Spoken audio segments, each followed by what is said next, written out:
Bismillahirrahmanirrahim. Assalamualaikum warahmatullahi wabarakatuh.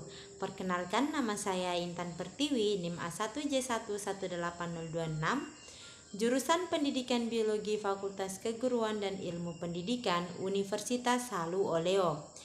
Video ini merupakan video praktikum 4 mata kuliah dan anatomi dan fisiologi manusia yang diampu oleh dosen Bapak Mustamin Balumbi, SPD MSI. Nah, pada video kali ini saya akan memaparkan materi mengenai sistem saraf volunteer. Nah, apa sih saraf itu? Jadi, saraf itu merupakan serat-serat yang menghubungkan organ-organ tubuh dengan sistem saraf pusat, seperti otak dan sumsum tulang belakang, serta menghubungkan antar bagian sistem saraf dengan organ lainnya. Sistem saraf manusia merupakan jaringan sel-sel saraf yang bertanggung jawab untuk mentransfer impuls dari otak ke seluruh tubuh agar bisa menjalankan fungsi dari organ-organ tubuh. Oleh karena itu, tak heran jika sistem saraf yang rusak bisa mempengaruhi dari fungsi kerja tubuh kita. Sistem saraf pada manusia ini terdiri dari otak, sumsum tulang belakang, organ-organ sensorik seperti mata, telinga, hidung, mulut, dan organ lainnya, serta semua saraf yang menghubungkan organ-organ tersebut dengan seluruh tubuh. Dalam saraf ini ada yang biasa disebut dengan neuron. Nah, neuron ini merupakan unit kerja dari sistem saraf pusat. Pada neuron ini terdiri dari 3 bagian, yaitu dendrit, badan sel, dan akson. Yang pertama adalah dendrit. Dendrit merupakan percabangan dari badan sel yang terlihat seperti tonjolan bercabang dan berfungsi untuk menerima dan menghantarkan rangsangan dari badan sel. Yang kedua adalah badan sel. Badan sel ini merupakan bagian terbesar dari sel saraf yang mengandung banyak komponen penting.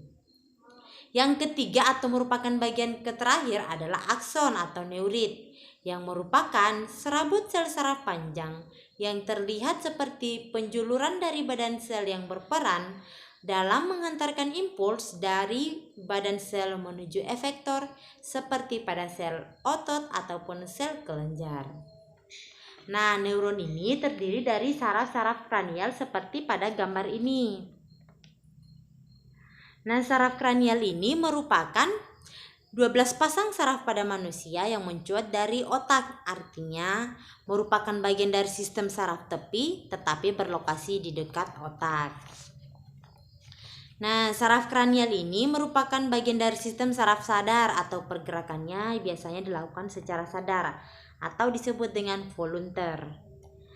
Nah, dari 12 pasang saraf kranial ini ada 3 pasang yang memiliki jenis sensori, 5 pasang jenis motorik, dan 4 pasang jenis gabungan dari sensorik dan motorik.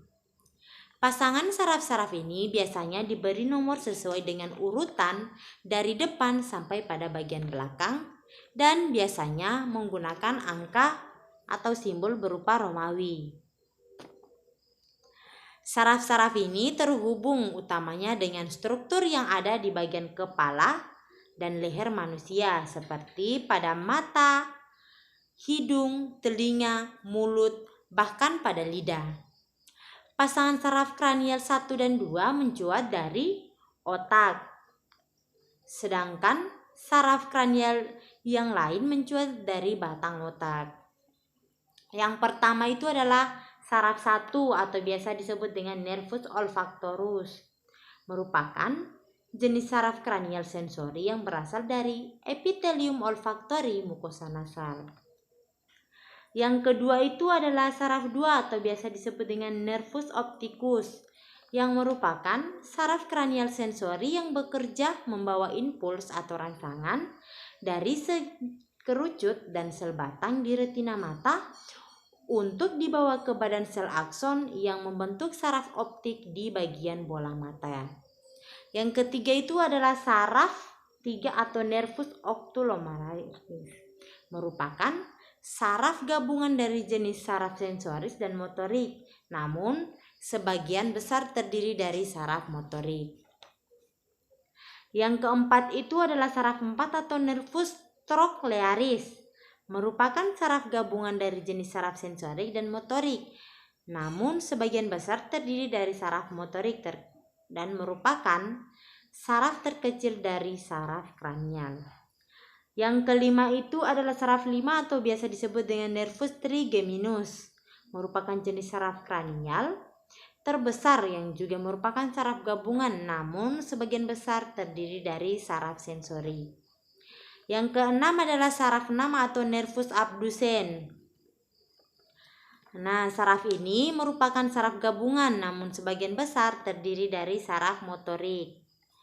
Yang ketujuh itu adalah saraf 7 atau nervus facialis. Nah, saraf facialis ini merupakan saraf gabungan dari saraf sensorik dan juga motorik, di mana pada saraf sensoriknya memiliki 2 cabang. Yang kedelapan adalah saraf 8 atau biasa disebut dengan nervus vestibulocochlearis. Nah, ini merupakan saraf yang hanya terdiri dari saraf sensorik dan memiliki 2 cabang. Dan yang kesembilan itu saraf 9 atau biasa disebut dengan nervus glosopharyngeal, merupakan saraf gabungan dari saraf motorik dan saraf sensorik. Yang ke-10 adalah saraf nervus vagus atau saraf ke-10 yang merupakan saraf gabungan. Dan yang ke-11 adalah saraf 11 atau nervus accessorus, merupakan saraf gabungan namun sebagian besar terdiri dari serabut motorik. Yang terakhir adalah saraf ke-12 atau nervus hypoglossus. Nah, saraf ini termasuk dalam saraf gabungan, namun sebagian besar terdiri dari saraf-saraf motorik. Itulah materi yang dapat saya sampaikan. Akhir kata, wabillahi taufiq wal hidayah. Wassalamualaikum warahmatullahi wabarakatuh.